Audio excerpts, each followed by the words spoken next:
Noche de miércoles en las pantallas de Vía X, noche de tiempos violentos. ¿Cómo están? Bienvenidos, bienvenidas. Este 16 de mayo se cumple un año del estado de excepción en la región de la Araucanía. Y pese a esta medida, esta noche, la noche recién pasada, la macrozona sur vivió una jornada de terror. Una seguidilla de ataques donde la casa de un consejero constitucional resultó con impactos de bala, carabineros lesionados, camiones quemados y trabajadores heridos. Esta mañana, el subsecretario del Interior, Manuel Monsalve, sostuvo una larga e intensa reunión con Jean-Pierre de Groot, jefe del Estado Mayor Conjunto, con el fin de buscar soluciones contra la violencia que viven cientos de familias del sur del país. Por otro lado, ayer el presidente Boric esbozó una propuesta que no pasó desapercibida, una cárcel especial para los líderes del crimen organizado. El ministro de Justicia, Luis Cordero, se refirió a esta idea y afirmó que se está pensando en actualizar la red penitenciaria de nuestro país. Todo esto lo vamos a conversar con los exdiputados María José Hoffman, Gonzalo Fuenzalía y el histórico dirigente del Partido Socialista, Camilo Escalona. Aquí comienza Tiempos Violentos. Bienvenidos. Finalmente, las personas que resultaron lesionadas ayer, que fueron algunas amenazadas con armas de fuego, otras fueron lesionadas con armas de fuego, como un trabajador de la Municipalidad de Victoria, que fue agredido y lesionado con un arma de fuego en su pie, causándole una lesión grave. Un conductor de camión que fue agredido y que recibió un impacto balístico también, y que terminó en el hospital de Victoria. El disparo con arma de fuego al consejero constitucional electo Héctor Urban son todos hechos que el país no puede tolerar.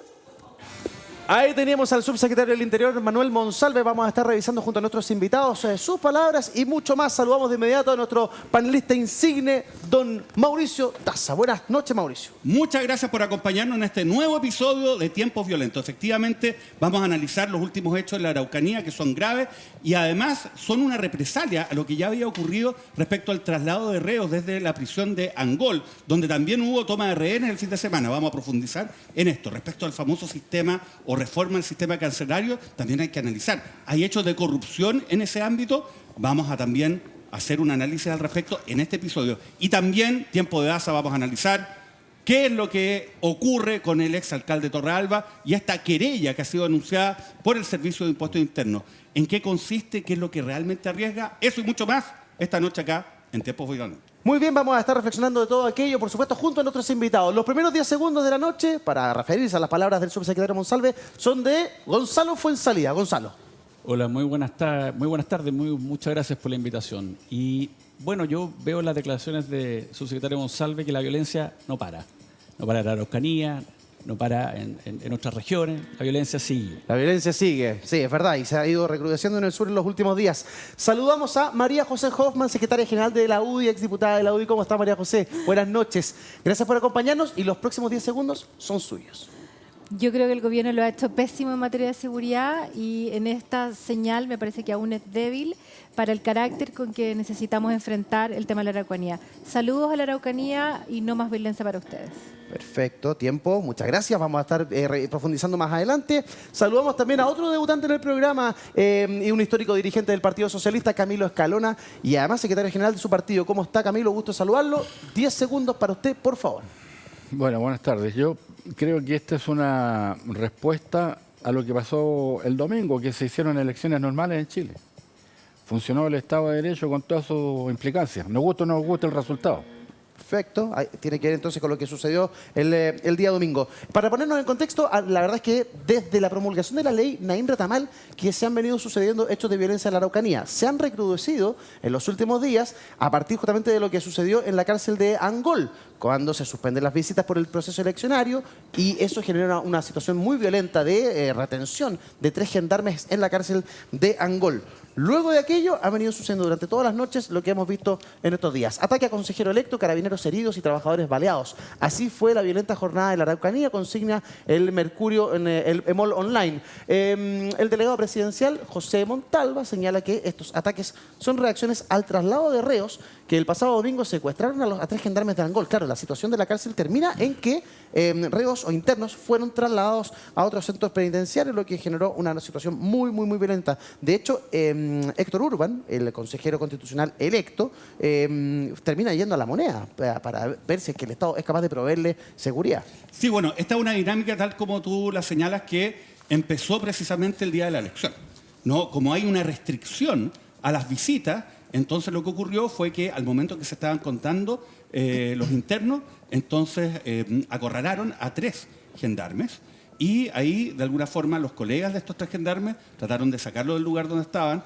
Hubo la intervención de fuerzas especiales de gendarmería para rescatar finalmente a estas personas y frente a esta situación se decidió, con presión también de gendarmería, ojo, que se trasladaran a un grupo de internos de la prisión de Angol. Frente a este traslado, entonces empezaron a sucederse un conjunto de atentados en respuesta precisamente a esa medida que afectaba principalmente a comuneros mapuches que estaban en la prisión de Angol. Y fíjense lo que ha ocurrido, y esto en alguna hora. Primero, un atentado contra el domicilio del consejero constitucional electo del Partido Republicano, Héctor Urban, en su domicilio cuando estaba al interior con su familia.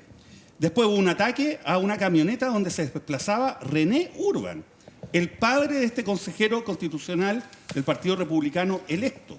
Después, acto seguido, 2 camioneros lesionados a balazos, tras un ataque en la Ruta 5, específicamente en la provincia de Malleco. Después, un trabajador de la Municipalidad de Victoria lesionado con un arma de fuego en su pie. Y además, un nuevo ataque a carabineros en Ercilla, que terminó con 2 funcionarios heridos. Uno ve además los impactos de bala de la casa del candidato ya electo, ¿no? El consejero constitucional. Uno puede ver que son de grueso calibre, ¿no? Sí. Entonces, también acá nos encontramos frente a una situación que llama más aún la atención si es que se considera que estamos frente a un estado de excepción. Ya llevamos un año de estado de excepción, decretado primero por el gobierno y después renovado sucesivamente cada 15 días por parte del Congreso. Entonces, es una situación preocupante respecto a la cual, obviamente, el gobierno ha señalado una respuesta, pero también surgen dudas de cuán efectivo es el estado de excepción en los términos que se está llevando a cabo actualmente en la Araucanía. De hecho, es el propio Héctor Urban el que hace la descripción del tipo de bala y el tipo de arma que se usa para atentar contra su casa y la camioneta de la que se traslada a su padre. René, escuchemos sus palabras. Está trabajando al interior del predio, tratando de trabajar y engrandecer este país, y vienen estos terroristas, asesinos, para intentar asesinarlo. Esto no se los vamos a permitir. Aquí yo le exijo a la ministra del Interior que tiene que decretar un estado de excepción que funcione en la región. No queremos un hecho más de sangre en la región. Señora ministra, le hago un llamado personalmente y de lo contrario voy a ir a hablar con usted a La Moneda a explicarle lo que necesitamos en la región. Seguridad, seguridad, seguridad.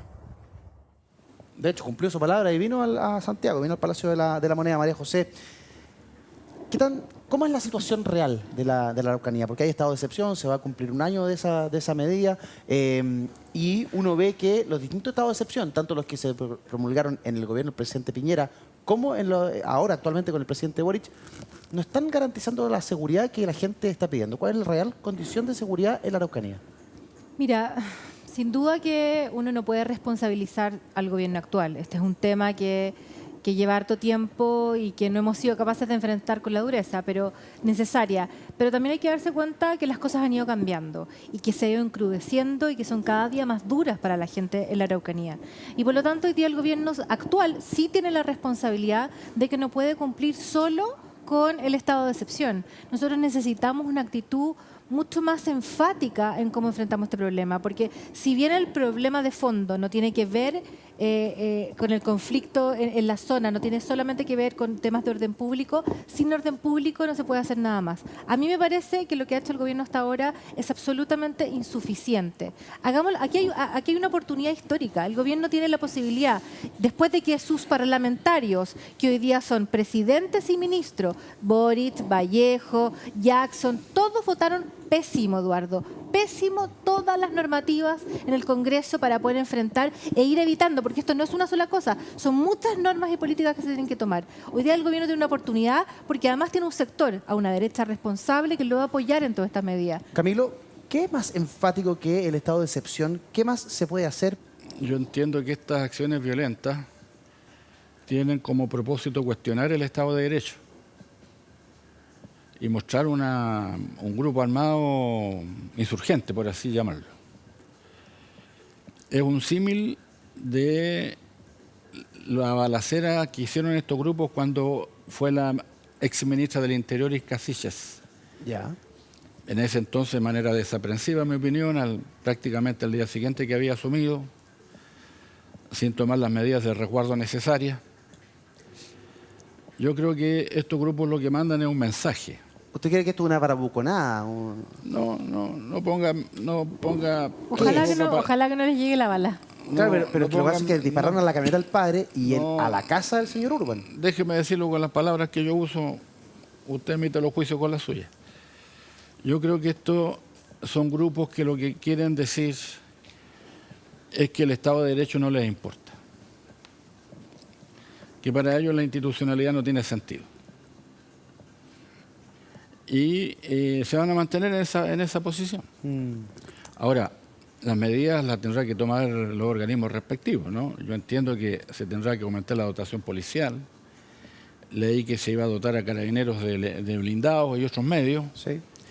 Y los organismos respectivos tendrán que tener la capacidad que no han tenido hasta ahora, por cierto, eso no se puede desconocer, pero se entiende, porque estamos en democracia, que los organismos policiales tienen que tener la capacidad de desbaratar estas acciones. Claro, pero hasta el momento eso no se ha dado. Se han anunciado un 50% más de ronda, el general a cargo anunció que es una zona roja, que se van a aumentar los patrullajes, se van a enviar 2 helicópteros extra para reforzar el lugar. Sin embargo, la medida que han utilizado este gobierno y el gobierno anterior, Gonzalo, no está dando resultados. Entonces, ¿cómo se soluciona realmente el problema?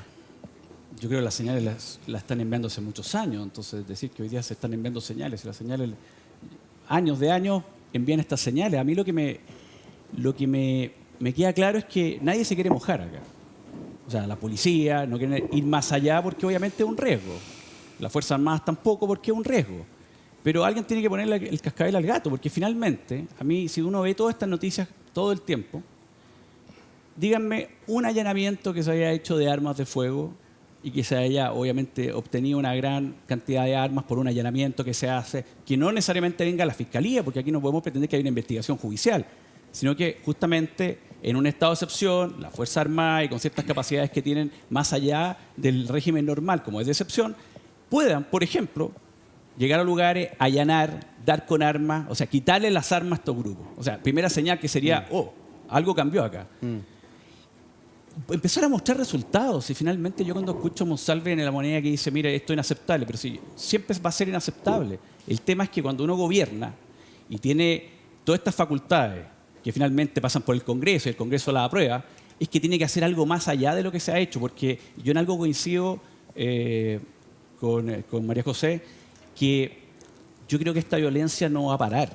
Y esta violencia creo que va a ser más cruda con el pasar de los meses, sobre todo, creo yo, con el resultado que pasó el fin de semana respecto de la Convención Constituyente. Con el avance republicano. Claro, yo creo que va a haber una polarización y va a haber un enfrentamiento que se va a traducir en violencia. Sí. No necesariamente en la Araucanía solamente, yo creo que en otros lugares también. Entonces, yo ojalá que no haya muerto y ojalá que esto no pase, pero yo tiendo a pensar que esta violencia no va a parar. No va a parar. Entonces, si el Estado, su reacción es patrullar la carretera o evitar el incendio para que no sea tan fácil incendiar, pero realmente no estamos haciendo nada por quitarle las armas a estos grupos, por ocupar la inteligencia, obviamente, para finalmente desbaratar a estos grupos de narcotráfico, de robo de madera, habiendo una ley, y yo fui uno de los autores, que hoy día castiga el robo de madera como un delito. Entonces, yo creo que la ley ya está. Si finalmente hay que hacer la pega. Es que ¿sabes la sensación que me da a mí, y ahí Mauricio también me gusta de tu mirada,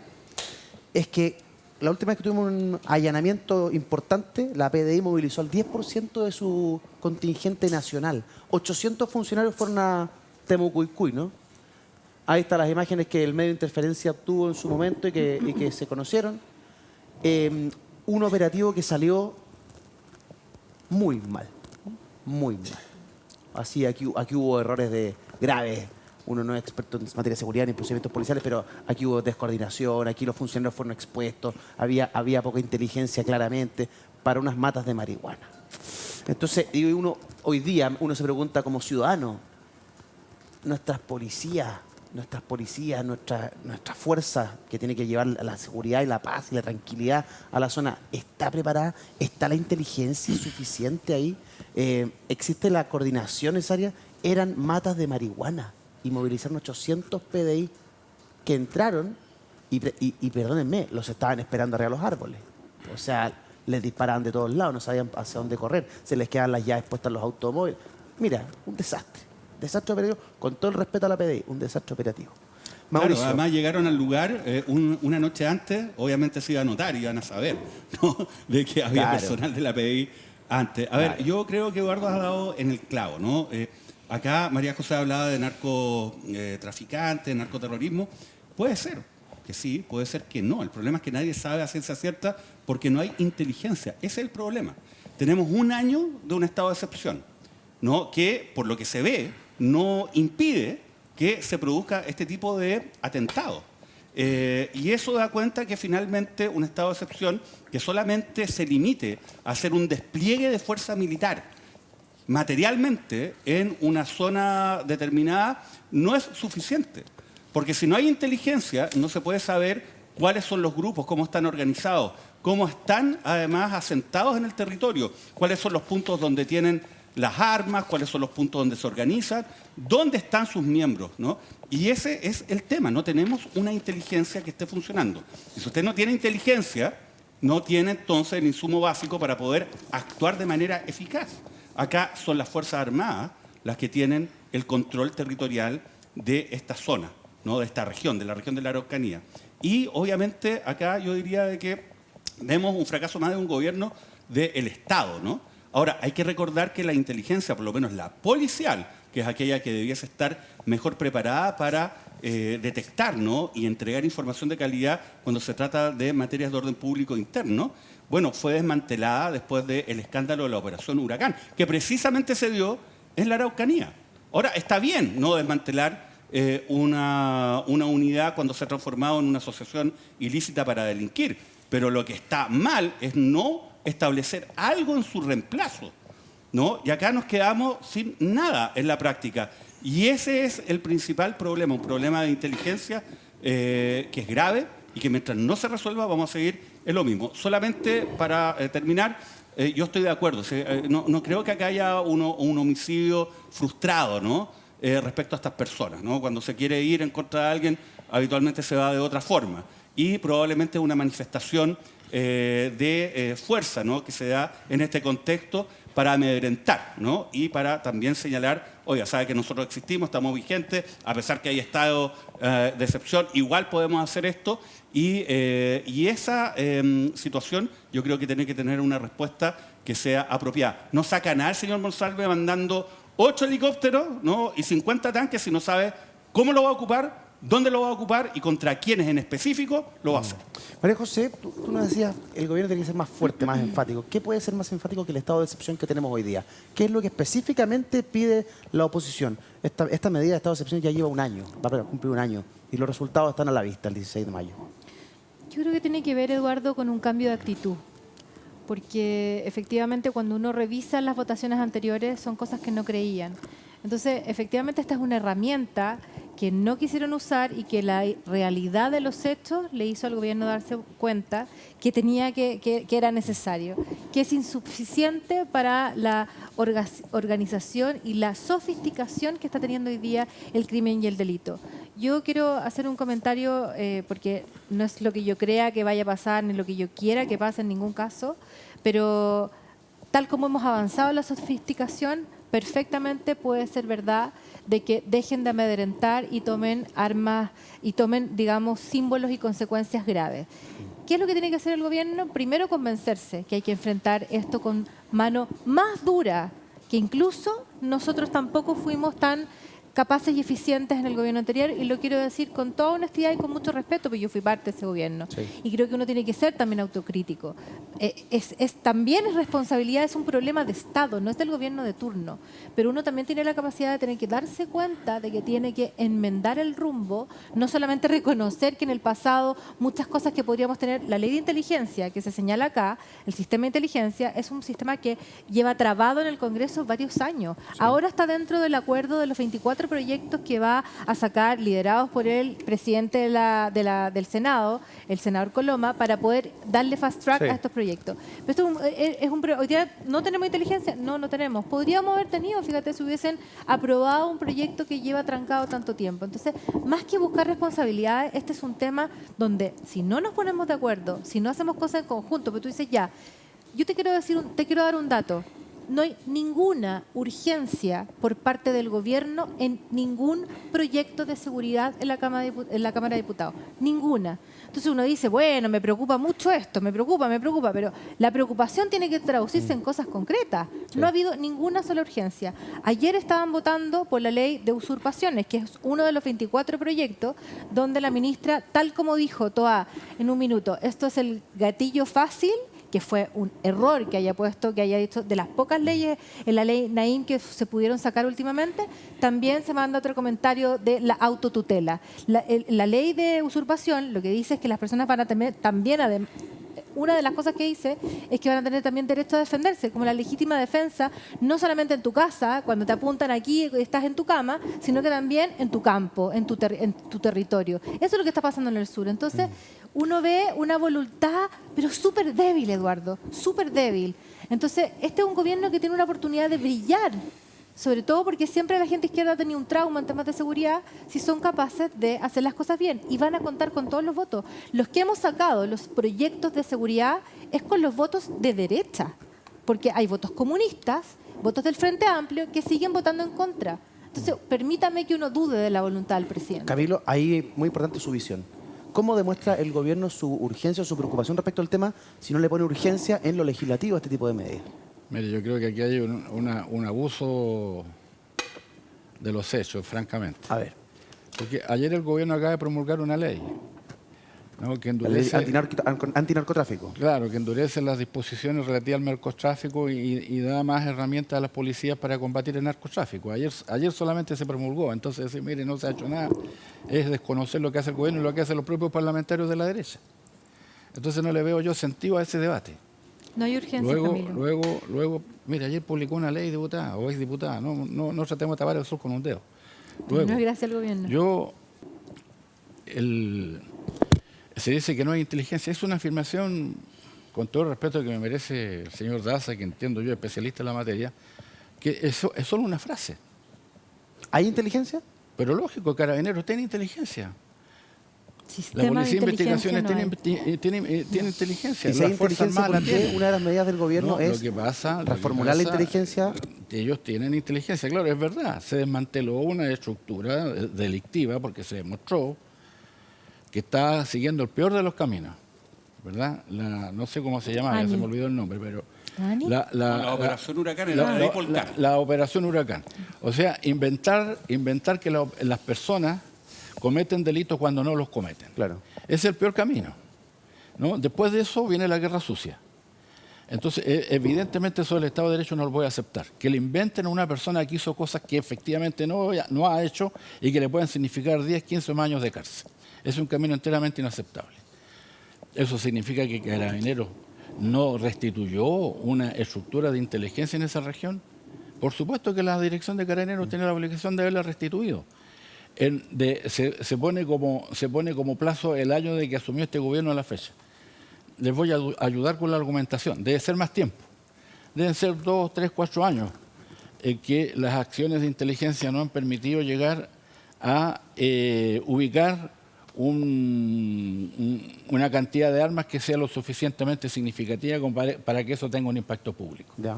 En consecuencia, efectivamente, en eso la policía tiene que ser capaz de lograr resultados que no ha tenido hasta la fecha. Eso es verdad. ¿Cómo se hace? Yo no soy oficial de inteligencia, no me pregunte eso a mí. Yo soy un dirigente político, vengo con la mejor intención a dialogar, pero no me pongan en una situación absurda. Lo que pasa es que, Camilo, no me corresponde a mí responderlo. El problema parece sobrediagnosticado. El problema de inteligencia no es solamente el caso Huracán y la Dipolcar. Los oficiales de inteligencia, lógico, tienen la obligación de resolver el tema, no como intentó hacerlo con la Operación Huracán, obviamente, ¿no? Y hay un problema que tiene el Estado de Derecho, que efectivamente en el caso de la Araucanía no ha tenido la capacidad de responder al desafío que tiene. A ver, Mauricio Daza. Sí, a ver, bueno, voy a pulir mi lenguaje. Sí, formalmente hay inteligencia. Hay una oficina que usted va y al interior hay gente que trabaja en inteligencia. Entonces, ¿hay inteligencia? ¿Hay inteligencia? Porque en la práctica, esa oficina que existe no provee inteligencia, lo que se demuestra con el sencillo hecho que no se ha realizado ninguna incautación sustantiva de armamento en la Araucanía, a pesar de que llevamos un año con un estado de excepción. Y tenemos en ese contexto este tipo de atentados. Entonces sí, hay formalmente inteligencia. Cuando digo que no hay inteligencia es que en la práctica no la hay. Y lo otro también, aclarar que la agenda de los proyectos de seguridad son 31 proyectos y que por el sistema presidencial que tenemos, obviamente solamente pueden avanzar dentro de los términos que se señalaron, que van desde los 70 días, los 30 días, 150 días hasta fin de año, solamente van a poder avanzar a través de el señalamiento de urgencias legislativas por parte del Congreso, del presidente, al Congreso, ¿no? Entonces, más allá que hoy día exista o no, existe un calendario con un compromiso que yo espero que se cumpla. Sí. Si no, no sé por qué el presidente podría no haberlo firmado. A ver, Gonzalo no ha dicho El nada. sistema de Gonzalo- inteligencia está dentro de los 150 días de plazo. Bueno, Exactamente, y sí. ese es el otro tema. Oiga, tan evidente es lo que les estoy señalando que hay un proyecto que Claro. establece un sistema de inteligencia del Estado. Sí, claro. Y que, como se ha dicho acá, ha estado durante años no durmiendo en el Parlamento. Gonzalo Fonsalía. Sí, oye, yo quisiera un poco ordenar la discusión, porque finalmente no es el general o el líder de la inteligencia el que define las acciones de la inteligencia, sí, es la autoridad administrativa, Camilo. No Sí, no diga si una el que barbaridad firma, como esa, no. sí, pues el que firma, Incluso Carabineros tiene autonomía administrativa. Usted, abogado, lo sabe perfectamente bien. tiene autonomía No administrativa. venga a decir de que tiene la autonomía autoridad civil... administrativa. No, No venga a decir que la Camilo, si al autoridad final- civil A ver, decide lo que hace ¿quién el firma, general de o sea, inteligencia. ¿quién firma los decretos de estado de excepción? ¿Carabinero? No es una decisión política, no es Bueno, inteligencia. pero finalmente la inteligencia... No, pero es que ¿para qué no, confunde pero deliberadamente? Camilo, ordenemos la cosa. No, ordénese usted. No, ordénese, porque No, pero hay que estar... Estoy tratando de Estás peleando con todo el mundo, ordenar, Camilo. estoy tratando de ordenar. No, está tratando Estoy tratando de de ordenar. ordenar. Las No, policías, a ver, para las entender. policías, Volando el obedecen finalmente mandatos que reciben de quién?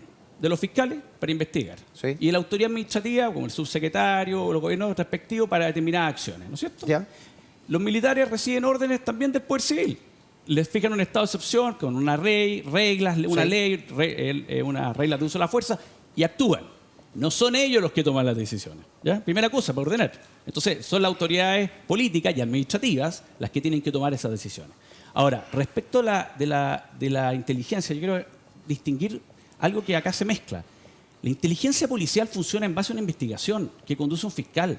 Entonces, pedirle hoy día a las policías, decirle, oye, usted salga a investigar y encuentre armas, es como no entender cómo funciona el sistema. Si el sistema no funciona así, las policías, la inteligencia de la policía, y el caso que cita el profesor Daza, era dentro de una investigación que están haciendo los fiscales. Entonces, si esperamos que la policía nos traiga inteligencia respecto de cosas fuera de una investigación, eso no va a suceder. Ya, no es que... No va a suceder. Ok, pero Porque las fiscalías del Biobío, la Fiscalía de la Araucanía no tienen... Carabinero o la PDI, ¿qué le va a decir a un ministro o qué te diría a ti? Mire, que el fiscal me lo ordene y yo lo hago. Yo intervengo el teléfono, yo hago lo que ustedes me digan dentro del marco legal, Yo me pero imagino con que una las orden fiscalías de la fi- zona con una orden han de hecho la fiscal. pega. Pero ahora termino. También hay militares y hay un estado de excepción. Sí. ¿Ya? Lo que hay que apuntar es a esa inteligencia extrajudicial, esa inteligencia preventiva para poder tomar decisiones. Decisiones como, por ejemplo, decir, mire, ¿sabe que en Termocuiccoy hay armas de fuego?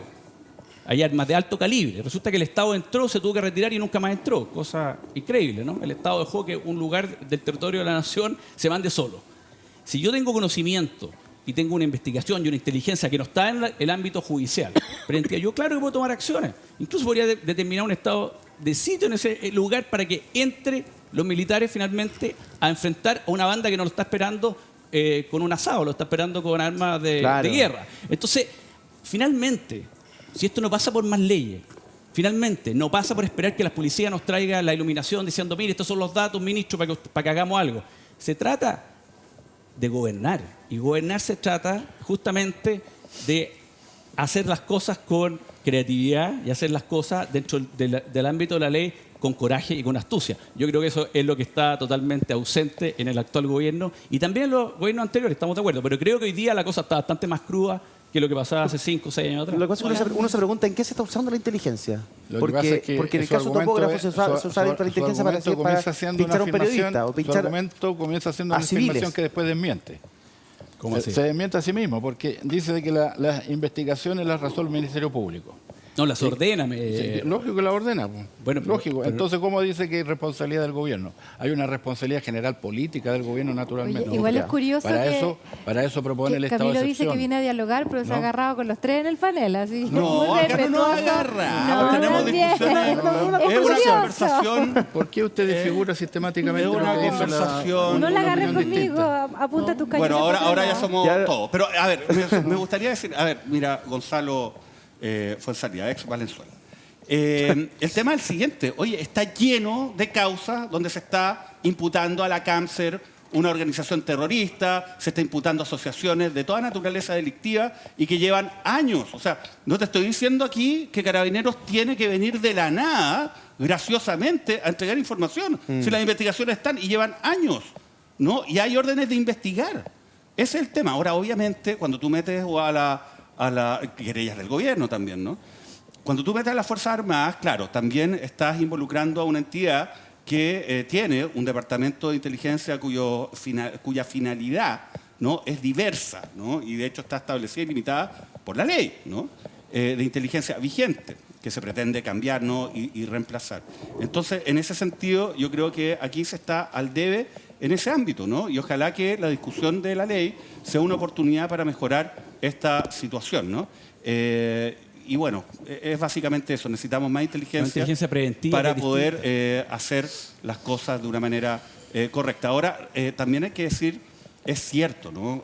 Las investigaciones criminales no son decididas por el gobierno de turno, ¿no? Son ordenadas y decididas por un órgano autónomo de rango constitucional que es el Ministerio Público, porque tiene que tener esa autonomía para los efectos de que pueda funcionar bien en el contexto de un Estado de Derecho. Sin embargo, hay que recordar de que hay una dependencia, ¿no?, de Carabineros en el Ministerio del Interior y Seguridad Pública. Por algo existe la Subsecretaría de Carabineros, ¿no? O sea, está La ahí por algo subordinación. que además es un cargo que se define por parte del gobierno de turno y que tiene que entregarle, ¿no?, toda la ayuda y coordinación para los efectos de contar con los elementos materiales para los efectos de realizar bien su labor, ¿no? Y en ese contexto también hay que señalar, el general, el director de Carabineros actual, él ha dicho de que ha sido este gobierno el que más los ha apoyado Sí. durante las últimas décadas. Oye, sáquenme una duda. Habiendo presencia militar en la zona por el estado de excepción, ¿la inteligencia militar tampoco opera? ¿No entra? Obvio que opera. ¿Ah? Obvio que opera. ¿Obvio que opera? Sí, porque una inteligencia de otra naturaleza. Ya. No estaba siendo accionada por una orden del fiscal. Claro, no tiene que ver con lo, No hay con un lo que hemos delito hablado del Ministerio denunciado, Público, no hay una etcétera, querella etcétera, sí. presentada donde el fiscal dice, oiga, a la Fuerza Armada, oye, investígueme esto. No, eso se lo dice a las policías. Entonces, cuando están los militares en estado de excepción, lógico que tienen labores de inteligencia preventiva, que no Pero están no ligadas. son coordinadas con las otras fuerzas. Claro, Es- pero eso, que no, claro. que no están ligadas a un proceso judicial, eso es lo que te quiero decir. Sí. Esa es la inteligencia más valiosa. Y esa inteligencia es la que uno le permite actuar desde un gobierno, obviamente, desde el punto de vista administrativo, en decir, mira, tenemos esta información, ¿qué hacemos con esta información? La denunciamos para que efectivamente la Fiscalía y la Policía entre por la vía judicial. Claro. Tomamos una medida mucho más fuerte con un estado de excepción donde pueda entrar el ejército a enfrentar, porque no va a ser recibido, como yo te decía, con una asada, va a ser enfrentado con armas de fuego. Allanamos, obviamente, y quitamos esa arma. O sea, ahí está el juego. Pero no es que la inteligencia militar obtenga cierta información y la pueda entregar como un insumo de inteligencia a las policías para que actúen en el momento. No opera así. No es así. Mucha gente puede decir, están los militares, la inteligencia militar, ¿por qué no actúan? Déjame graficar esto con una historia muy cortita. Que no quiero dar la lata. Solamente, cuando viene la reforma procesal penal nueva, el año 2000, llegó un fiscal, no decir su nombre, llegó un fiscal a una comuna aquí en Santiago y se juntó con Carabineros. Entonces Carabineros le dijo, mire, nosotros tenemos gente nuestra que está en el pedagógico, estudiando, pero son Carabineros. Entonces le pregunta y le dice, ¿por qué tiene gente en el pedagógico? Bueno, porque con eso tenemos retroalimentación porque hay grupos anarcos metidos, o sea, estamos sabiendo un poco, le llevamos y evitamos de esa manera que hayan delitos, en fin. Bueno, y el fiscal dijo, bueno, pues es que esto ahora cambió. Ustedes no pueden tener gente en distintos lugares que le nutran de información porque tiene que ser autorizado por un juez. O sea, si yo quiero tener un agente encubierto, yo quiero tener una escucha, todo tiene que ser decretado por un juez en base a un proceso que yo estoy investigando. Entonces se acabó la inteligencia preventiva policial que existió hasta el año 2000 en Chile. Hoy día la inteligencia policial está en base a procesos, a juicios, donde ellos intervienen. Y esa inteligencia, la verdad es que para el tema de la Araucanía, para el tema de otros lugares que estamos viendo esa violencia desatada con grupos armados, no sirve. Pero desde el punto no de vista sirve de manera de eficiencia lo que nosotros queremos lograr, Ok. allanamiento. Yo entiendo, pero desde el punto de y vista golpes fuertes. del sano Estado de Derecho, de las sanas libertades, de la sana democracia, uno puede entender lo que planteó ese fiscal en su momento. Lo que pasa es que da la sensación de que los ministerios públicos, el Ministerio Público, la Fiscalía está sobrepasada y no tiene capacidad suficiente de gestión. En el sur hemos visto fiscales amenazados, fiscales amedrentados, no tienen la posibilidad de investigar como corresponde, les cuesta conseguir testimonios. O sea, el Ministerio Público en el sur está muy complicado con las investigaciones. Y si ellos están trancados, menos pueden ejecutar la policía. Yo creo que incluso, no estoy casi segura de esta información, pero entiendo que existe una unidad especial de la Fiscalía en la Araucanía para investigar los abusos de carabineros. Igual es curiosa la prioridad. Es que, ¿sabes Que qué? exista- No es tan curioso. Acá de repente se pierde un poco el objetivo. Porque ¿cuál es el objetivo del proceso penal al final? ¿No? El objetivo del proceso penal no es meter preso a mucha gente. El objetivo del proceso penal es establecer la verdad de lo que ocurre en un determinado caso. Y a partir de la verdad de lo que ocurre, definir o descartar responsabilidades penales. ¿No? Porque cuando uno mete preso a alguien que no es responsable de un determinado hecho que puede ser delictual, sobre todo si es grave, lo que está haciendo es hacerle un favor a la persona que realmente cometió el hecho cuando usted condena a alguien que Claro. no era responsable. Entonces, Ya, lo pero- importante yo creo que tiene que haber control. Yo creo que no hay que tener miedo a decir, ¿sabe qué? Veamos yo un control por eso lo para digo que haya una suave, buena curioso. práctica por parte de Carabineros. Y fíjate, en un contexto donde si la operación Huracán se dice, oye, ataca a los Carabineros. No, la gente que estaba en la operación Huracán atacó a Carabineros desde el interior de Carabineros. No, porque obviamente fue en contra de los principios de una institución permanente del Estado. Y yo creo que hay que empezar a ver también un poco así la responsabilidad de estas personas. Avancemos en la pauta de hoy en tiempos violentos y los quiero invitar a revisar el siguiente titular, que tiene que ver con una idea que planteó el presidente el día de ayer y que hoy día el ministro de Justicia, Luis Cordero, señala lo siguiente: detalla idea de una cárcel especial para grandes narcotraficantes advertida por el presidente Boric. Tanto el secretario de Estado como el mandatario ahondaron en un elemento clave, entre comillas, la segregación adecuada de las personas en el sistema penitenciario para evitar contagio criminológico, algo de lo que hemos hablado muchísimo, que las cárceles terminan siendo universidades del delito, ¿cierto? Que se generan muchísimos delitos desde las propias cárceles, etcétera, etcétera, etcétera. A ver, una pasada rápida. ¿Qué le parece la idea de una cárcel especial para grandes narcotraficantes o líderes de organizaciones criminales? Me parece una buena idea, pero el gobierno va a tener que retroceder en su ideología, porque para que no nos demoremos 10 años en construirla, va a tener que ser concesionada. Ya, ok. Gonzalo Fuenzalía, ¿te parece una idea que va en el camino correcto? ¿Qué dice la evidencia comparada con otros países? A ver, yo creo que construir una cárcel en Chile son años, no es de la noche a la mañana. Entonces esto es como un anuncio, van nomás. Finalmente, si uno quiere enfrentar el tema carcelario, hay que hacerlo en serio. Y hacerlo en serio significa entrar a la política carcelaria que tenemos en Chile, Sí. donde finalmente lo que se privilegia es la buena conducta. Que es más de una, además. Ya. Claro, que es la buena conducta. O sea, yo me porto bien, gano derecho en las cárceles. Y en la mayoría de los países del mundo no es así. Yo gano, a mí me aíslan y yo gano derecho a estar con otros y voy ganando en base a que trabajo, en base a que estudio, no que me porto bien. Entonces, el sistema carcelario es de los años 20 en Chile, del siglo pasado. Y eso no se ha cambiado. Entonces, yo creo que estos anuncios finalmente son anuncios que se van a concretar quizás en 2 gobiernos más, si es que se logra hacer una licitación y hacer una concesión y construir una cárcel nueva. Camilo, ¿esto es un anuncio? ¿Tiene que el gobierno retroceder en su ideología, como plantea María José? ¿Cómo ves tú lo que planteó el presidente el día de ayer? No veo ningún vínculo ideológico con la propuesta del presidente. Ahora, Lo puedo explicar. tiene que segregar, hay que segregar. que tenga que ser un edificio completamente nuevo, bueno, eso lo dirán los especialistas.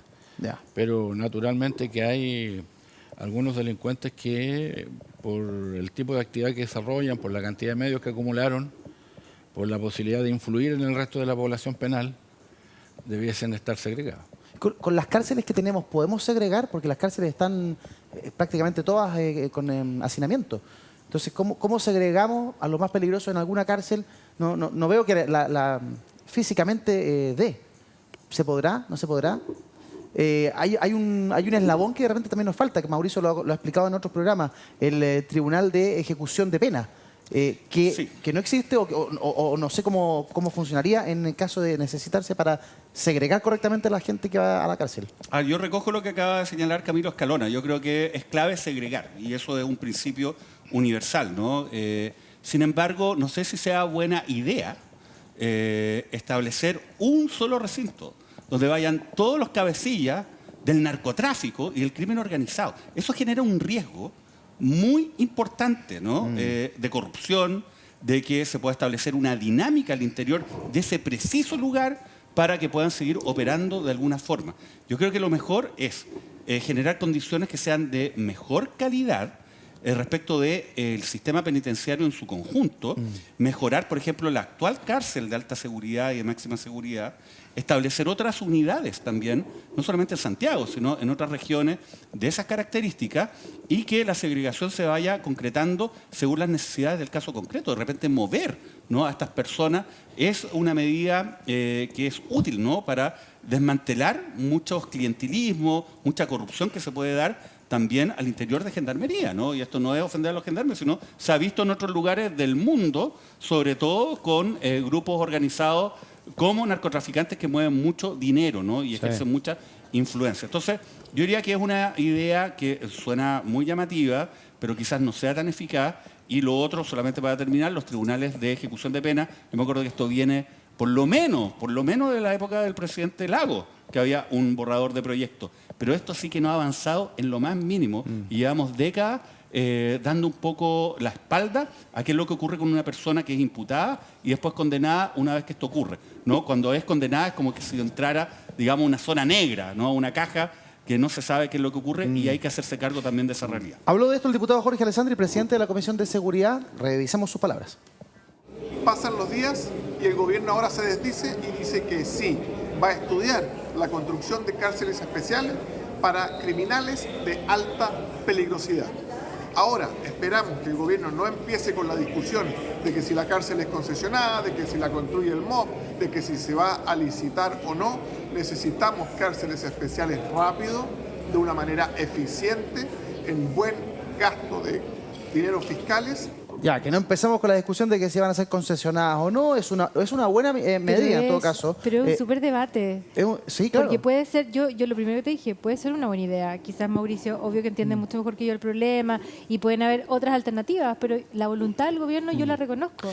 El problema va a estar en si nos demoramos 10 años y si empezamos con las traumas ideológicos de que no puede construirle un privado, lo dije, y sin ponerme de acuerdo con Jorge Alessandri, es la preocupación, porque al final, ¿qué pasa, Eduardo? Hay muchas buenas ideas y todos tenemos buenas ideas, la izquierda, la derecha, pero el tema es cómo las llevamos a cabo. La gestión en cómo esto, si se toma esta decisión, que a lo mejor puede no ser la mejor, pero se toma la decisión y me parece bien que el gobierno tenga una posición en esto, hagámoslo rápido. Ya, que no sea como dice Gonzalo, para 2 o 3 gobiernos. Cuando hablamos de carga ideológica, para que quede claro, es el tema de que si es una cárcel privada concesionada o una cárcel pública. El tema es que la construya, la tranca ideológica es que el gobierno en general, el presidente Boric ha tenido siempre una postura de que todo lo tiene que hacer el Estado, que el único proveedor de bienes públicos es el Estado.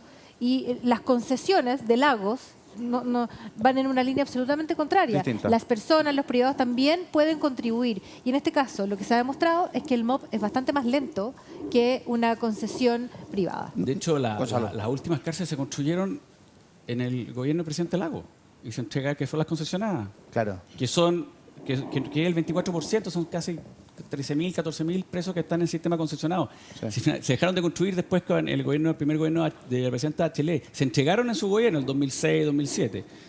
Santiago 1, Valdivia, Puerto Montt. Es lento, es muy lento el proceso, Oye, claro. son lentísimas las construcciones, entonces por eso digo que al final son anuncios, porque Y no, Porque finalmente hay que tomar una decisión, primero que nada, si son cárceles concesionadas o cárceles públicas. Obviamente yo prefiero la cárcel concesionada en términos de construcción, de rapidez de construcción y de administración. Podemos entrar en un debate respecto de la rehabilitación adentro, si le corresponde, porque hoy día Gendarmería custodia, pero la rehabilitación la hace la concesionaria. Quizás es un tema a discutir, pero lo que es administración y lo que es construcción tiene que venir desde el mundo privado y concesionado. ¿No le parece que antes de pensar una cárcel nueva, que los expertos podrán decir si la necesitábamos o no, parece ser que sí por el nivel de hacinamiento, ¿no? Tenemos que pensar en la institución que administra las cárceles, que gestiona las cárceles, que es Gendarmería. Gendarmería es una institución que está bastante abandonada. Sus funcionarios están constantemente alegando que no los toman en cuenta, que trabajan en condiciones que no corresponde, que no tienen dónde cambiarse, que los sueldos son malos, que en el fondo ellos administran lo que nadie quiere administrar. Ya, pero ¿cuál es la función de un gendarme? Custodiar la cárcel. Custodiar primero, la cárcel. Custodiar la cárcel. ¿Administrar la cárcel? Yo creo que no. Tiene que custodiar. Tiene que custodiar la seguridad de la cárcel, que no se escapen los presos, que se cumplan todas las medidas del reglamento penitenciario, en fin, que la administra él, que yo también estoy de acuerdo con el profesor Daza, que debería ser con un tribunal de ejecución de pena. Pero finalmente la rehabilitación, ¿le corresponde a Gendarmería o no? La reinserción. ¿Le corresponde a Gendarmería o no? No lo sé. Yo creo que no. No lo sé. Yo creo que como en México existe un Servicio Nacional de Reinserción y Rehabilitación. Es que aquí voy yo. Sí. Y ellos se preocupan del tema de rehabilitación dentro de las cárceles, no Gendarmería. Entonces, al final, esta cuestión tenemos que definir cosas. Y al final decir, a ver, ¿quién construye? ¿Quién administra? ¿Quién rehabilita? ¿Y cómo se rehabilita en base a ciertos derechos que se van ganando? ¿En base a qué? ¿Quién administra esa pena? ¿Un tribunal o no? Hoy día en Chile la administra Gendarmería. Y finalmente, ¿quién custodia? Si cada uno que haga lo propio y la cosa anda mejor. Pero si Gendarmería rehabilita, administra, rehabilita, custodia y más encima administra los permisos y todas las medidas penitenciarias, yo creo que esto es un enredo. Si eso es lo que finalmente termina pasando. Aquí voy yo, es que mientras más abandonada esté Gendarmería, más fácil es corromper a Gendarmería. Mientras más robusta sea Gendarmería, más difícil va a ser corromper Gendarmería. Hemos visto muchísimas denuncias de corrupción en Gendarmería, investigaciones, condenas, ¿para qué decir? Muy poquitas. Entonces uno dice, hay que ponerle ojo a una institución que está abandonada. Luis Cordero, el ministro de Justicia, habló, mire. ¿Cuál es el gran riesgo en los sistemas institucionales en materia de crimen organizado? No solo que se expandan, sino que puedan comprometer al Estado. O sea, no hay crimen organizado sin corrupción, para ser completamente transparente en el fondo. Chile ahí tiene una fortaleza institucional. O sea, una de las grandes fortalezas institucionales que tiene una administración pública bien profesional, pero hay riesgos. Hay riesgos, tenemos una institucionalidad fuerte. Estaba hablando con el agente de Radio Cooperativa, a quien le agradecemos el audio. Y el riesgo mayor está en que el sistema se corrompa. O sea, no hay crimen organizado sin corrupción. Hoy día, ¿en qué pie estamos, Camilo? ¿Hay crimen organizado instalado en Chile? ¿Tenemos niveles altos de corrupción? Sí, no, ¿qué piensa usted? Bueno, el subsecretario Monsalve ha planteado claramente que existe crimen organizado en Chile. Por ende tenemos corrupción. Pero el crimen organizado significa que son bandas organizadas que trascienden las fronteras del país. Están vinculados. Sí. Están vinculados, tienen redes que las abastecen, que reciben suministros para poder llevar a cabo las acciones que realizan. Sí. Reciben municiones o armas, o reciben insumos para producir la droga, etc. Sí. O sea, el fenómeno en el país existe hace años. Y el Estado hasta ahora no está corrompido, pero hay casos sí de corrupción. Sí. Y en consecuencia tiene que ser sancionado drásticamente. Sí, sin duda. Cuando me hablan de cárceles explosivas para líderes narcos, líderes del mundo del crimen organizado, inevitablemente yo me acuerdo de Colombia. O sea, me acuerdo de que Pablo Escobar y su cárcel, me acuerdo de la cárcel de... Bueno, aquí en Chile también hemos tenido cárceles para delitos de cuello y corbata, ¿no? El famoso anexo cárcel del capuchino, pero las cárceles de los capos narcos son las de Colombia, en México, los tipos controlan las cárceles, hacen lo que quieren. Entonces me da mucho miedo que si no robustecemos Gendarmería, caigamos finalmente en una cárcel que los tipos, con el poder económico que tienen, terminan dominando la cárcel y Gendarmería termina siendo los mocitos de la cárcel. Eso sería inaceptable. Bueno, ese es un tema. Yo creo que sí hay bastante corrupción en el Estado. Mucha. Un dato. El Consejo de Defensa del Estado señaló que el 51% de los municipios están siendo investigados hoy día o tienen causas vinculadas a causas de corrupción. Ahora uno dirá, claro, esa no es una corrupción que esté articulada desde el crimen organizado. Es cierto, pero es un riesgo, ¿no? O sea, claro. Si usted tiene ¿no? municipios donde se genera corrupción, bueno, también esa corrupción puede ser capturada por parte de estos grupos organizados. Tienen el poder, están, digamos, estructurados de una forma tal que son capaces de hacerlo. Entonces, hay mucha corrupción y eso genera un riesgo, especialmente respecto del crimen organizado. Y una cuña, ¿no? que también acá la hemos señalado antes, ¿no? Creo que fue el senador Osandón el que la dijo. Claro, un crimen organizado que enfrenta a un Estado desorganizado. Tenemos instituciones que no están de alguna manera interactuando, ¿no? Se estableció hace algunos años lo que era un banco unificado de datos. Y el banco unificado de datos consistía en que todos los órganos que están relacionados con la persecución criminal y que tienen bases de datos propias que van levantando precisamente por su labor, la iban a compartir para que todos tuvieran esa información. Bueno, el sistema operativo está, el software está, el problema es que no funciona porque las instituciones no suben estos datos, ¿no? También es un tema cultural en ese sentido que se debe enfrentar. Entonces, claro, yo creo que tenemos una situación de un riesgo grande donde de alguna manera hay que actuar. Hay que recordar que, si bien, claro, Chile no está al nivel de México o de Colombia, ya hay un informe de Naciones Unidas de tráfico de cocaína, donde se señaló que uno de los principales puertos de despacho de cocaína en el hemisferio sur es San Antonio. Y eso es un activo para estos grupos de crimen organizado, no más allá que no vendan la droga en Chile, es parte de su operación. Y eso va generando entonces un riesgo, obviamente. Para proteger, ¿no? ese punto de despacho, tienen que corromper, ¿no? Tienen que garantizar que va a seguir operando normalmente. Entonces yo creo que por eso necesitamos el avanzar no solamente con leyes, sino también con la decisión, en este caso yo creo por parte del gobierno, de poder de alguna manera alinear a las instituciones para que en su forma de operar en la práctica se alineen, se coordinen para ser eficaces. Ese fue su distrito, ¿no, María José? Ay, sí, me San Antonio. pillaste con cara de pena. Sí. Es que lo notamos al tiro. lamentable. ¿En qué momento usted notó un cambio en el distrito? ¿En 2005, Desde 2010? que yo me fui. 2015, claro. Ya no estaba. Ahí llegó la La cocaína. luz Ya no desapareció. está. 2015. ¿En qué momento hay un quiebre? O sea, es que lo que pasa es que uno dice, hay mucha gente de los alrededores, el Tao, San Antonio, el Quisco, Yoyeo, te dicen, aquí está usted en invierno, no pasaba nada, un pueblo tranquilo, o sea, uno saludaba a la gente en la calle, al carabinero, y de repente uno empezó a ver un auto de alta gama, sin patente, armas, tiroteo. El puerto tuvo que ver con la llegada del puerto, tiene que ver con la poca fiscalización que podía hacer aduana y que puede hacer aduana. Hasta hace poco no había escáner. Y trajeron uno del Biobío para San Antonio y ahora anunciaron que a final de año llegan 2 más. Bueno, ¿en qué momento la situación se nos fue de las manos? No sé, Eduardo, cuál es el momento, pero ya es hace varios años, por supuesto, porque esto es lento, nunca es de un día para otro, son cosas que van avanzando. Yo vi el esfuerzo, por ejemplo, que hizo la PDI en tener una brigada especial para los delitos portuarios. O sea, había un esfuerzo, pero había un esfuerzo demasiado menor. O sea, el escenario delictual, el panorama delictual ha cambiado muy rápidamente. O sea, de un día para otro nos dimos cuenta que las teleseries, ¿cómo se dice?, colombianas, venezolanas, que uno miraba sentada en un sofá, las tenía ahí, aquí, a la esquina, afuera de tu casa. O sea, en los barrios cuando muestran las noticias, los canales de la noche, lo que está pasando, son cosas que uno no creía que estaban en Chile.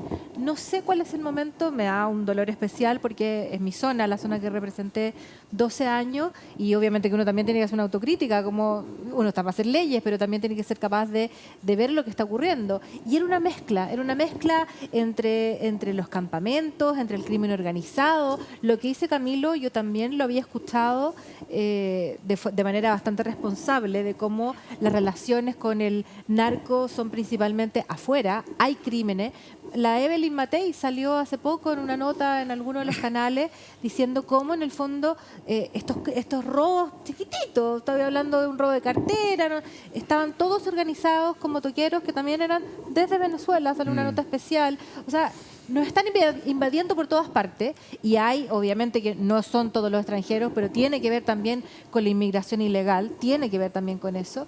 Entonces al final son distintas miradas que mi crítica, y yo valoro el espíritu dialogante que siempre ha tenido Camilo desde la diferencia, y te pido disculpas si te has sentido porque has estado enojado todo el programa, pero yo valoro muchísimo lo que En esto, o sea, o nos ponemos de acuerdo, la UDI ha dado muestras importantes de capacidad de diálogo, con muchos costos, sobre todo este domingo. Yo creo que en esto tenemos que ponernos las pilas, o sea, y tenemos que actuar unidos. O sea, yo sé que la gente quiere acuerdos importantes en estas materias, porque si no nos damos cuenta que el escenario delictual cambió para mal de manera urgente, desde las cárceles, desde la inmigración ilegal, desde el narcotráfico, o sea, no podemos hacer lo que estamos haciendo hasta ahora. Si eso es lo que yo siento que el presidente no entiende. Sí. Hay que hacer algo mucho más agresivo, mucho más creativo. Y en eso van a contar con la oposición siempre. Dame un segundo, por favor, porque quiero tomar contacto con el periodista Diego Ríos, de la UDP y también de CIPER, quien escribió un reportaje en el que se da cuenta de cómo crece el riesgo de corrupción en Gendarmería. Lo hablábamos hace algunos instantes. Fíjese que Gendarmería contabiliza 754 bandas en las cárceles y entre el 2014 y el 2021 se abrieron 500 causas penales contra gendarmes por delitos de corrupción. Buenas noches, Diego. ¿Cómo estás? Gracias por estar con nosotros aquí en Tiempos Violentos. Buenas noches a ustedes. ¿Cómo están? Bien, disculpa mi voz, estoy un poco resfriado, así que... No te preocupes. Sube un poquito el audio de Diego para escucharlo bien, por favor, equipo. Diego, a ver, revisemos lo que da cuenta este reportaje que publicó CIPER hacia finales del año 2022. Se identifican las bandas y también la cantidad de gendarmes que fueron investigados por corrupción.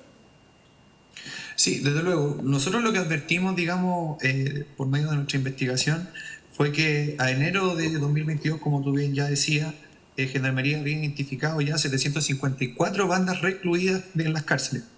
Y solo 9 meses antes, que era el dato también que nos llama la atención, la institución había contabilizado 570, lo que habla un poco de la expansión de este fenómeno. Sí.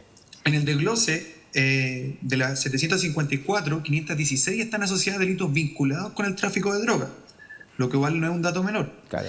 El resto, solamente por detallar ese desglose también, son 157 ligadas a robo, 27 por infracción a la ley de armas, 11 por secuestro y 10 asocian al delito como el tráfico de personas, etc.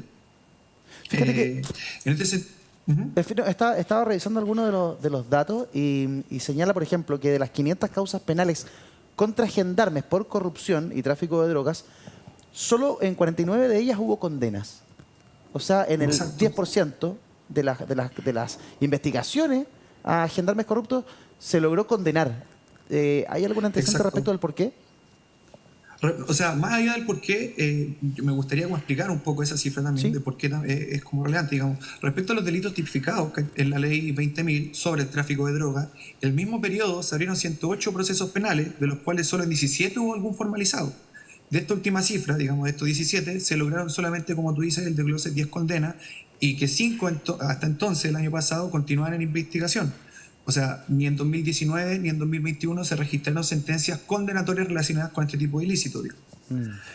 Por otro lado, solamente en resumen, lo que tú dices son esas 500 causas en contra funcionarios, son 49 de ellas, lo cual la persecución penal, habla un poco de la persecución penal de este tipo de delitos al interior de la institución. Claro, no sé si manejas el dato aquí en este momento, Diego, pero tú tienes el antecedente de cuánto gana un gendarme en la cárcel. No necesariamente. Sin embargo, durante el tema, digamos, de las remuneraciones, por decirlo de alguna forma, que pueden llegar a obtener, solamente del conocimiento de los casos que tenía Fiscalía, por un ingreso pueden llegar a obtenerse, hay registros de 820.000 pesos solamente por una entrada. Exactamente. Solamente una.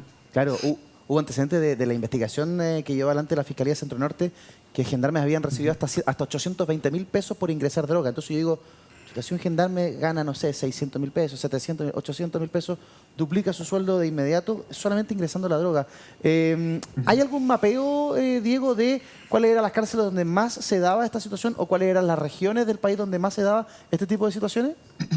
No pudimos conseguir un detalle como determinado, digamos, cárcel por cárcel, dónde era que más se daba, como tampoco en el momento que nosotros solicitamos cierta información no existía un registro, digamos, acabado de cuáles eran los medios por el que ingresaba la droga. Ya. No obstante, sí, un dato que yo creo que es importante poner en el tapete también a propósito de lo que tú señalas y de lo que te comentaba, ¿no? de la presencia de las bandas. Digamos, el mismo informe Genchi, que el informe que realiza Gendarmería, digamos, del año 2018-2022, señala que el 82% de las personas privadas de libertad reconocen haber consumido drogas al interior de la cárcel. Claro. Y esta cifra, según lo analizado por Gendarmería, alerta no solamente sobre la masificación del ingreso de sustancias al interior de las cárceles, sino también alertan de un negocio redondo, ya que al interior de la cárcel la droga alcanza un precio 8 veces mayor que en el exterior. Lo cual podría explicar un poco la presencia y la fortaleza de estos grupos, digamos, particularmente ligados al narcotráfico. Claro. Entonces, esto da cuenta de varios hechos que son muy, muy, muy complejos de abordar. Uno, el tráfico de droga al interior de la cárcel. ¿Cómo se ingresa la droga? La droga no es que... No toda la droga que está en la cárcel son pelotazos. Son drogas que tiran por el aire y que caen dentro de una pelota de tenis. No es así. Al igual como los fuegos artificiales y lo que entra en los estadios, muchas veces se ha descubierto que los ingresan los propios guardias privados, como se supo hace poco en el Estadio Monumental. Bueno, en la cárcel al parecer está sucediendo exactamente lo mismo. Gendarmes son los que están ingresando este tipo de elementos. Y luego hay una lista que tiene que ver con la protección de ciertas bandas dentro de la cárcel. Y ahí también se generarían hechos de corrupción, Diego. O sea, los gendarmes también establecerían protección para ciertas personas o grupos dentro de la cárcel. No fue algo que nosotros constatáramos como tal en la investigación. No es que nosotros que se protegieran, digamos. Sí, la corrupción estaba ligada muchas veces al ingreso de sustancias directamente. Claro. Y eso fue lo que nosotros pudimos constatar. Tengo aquí dentro de tu reportaje las palabras de Cristian Alvear, quien fuera director de Nacional de Gendarmería. Dice, si no actuamos, el crimen organizado se va a tomar las cárceles. Ese es el nivel de fragilidad que hay hoy día en el sistema. O sea, y yo lo he conversado con distintas autoridades de Gendarmería, y lo que te plantea Gendarmería es que básicamente hoy día lo que ellos te pueden garantizar es que no se les van a arrancar. Y tampoco te lo pueden garantizar 100% porque hemos tenido fugas. Pero en el fondo a lo que está abocado Gendarmería es a eso. No es hacer mucho más que aquello. Diego, ¿hay niveles de incautación por cárcel? ¿Tienes datos respecto de incautación de droga por cárcel? ¿Tú te refieres en el detalle sobre...? Mira, ahí lo estamos mostrando en pantalla. Ah, perfecto. ¿Lo alcanzas a ver? Al desglose por cárcel. Perfecto. Sí, bien, como bien saben, la cantidad de incautaciones generalmente se concentran en las cárceles, digamos, donde hay mayor población, en el CP de Rancagua, en Santiago 1, Colina 1, CP de Valdivia, etcétera. Sí. Es bien impresionante la cantidad de incautaciones que se hacen, porque además no podemos olvidarnos de que esas son las incautaciones, claro, que se conocen, pero cuánta droga logrará ingresar y que no se detecta debe ser mucho mayor. Diego Ríos de la UDP, un abrazo grande, saludos a la gente de CIPER, apoyen el periodismo independiente de CIPER también, haciéndose socios a través de la página web de ustedes, ¿no? Exactamente, www.ciper.cl. Gracias, Diego, que estés bien, nos vemos. Muchas gracias, buenas noches. Muy bien, chao. Hacemos pausa, regresamos de inmediato con más Tiempos Violentos junto a nuestros invitados de esta noche. No se vayan, ya regresamos.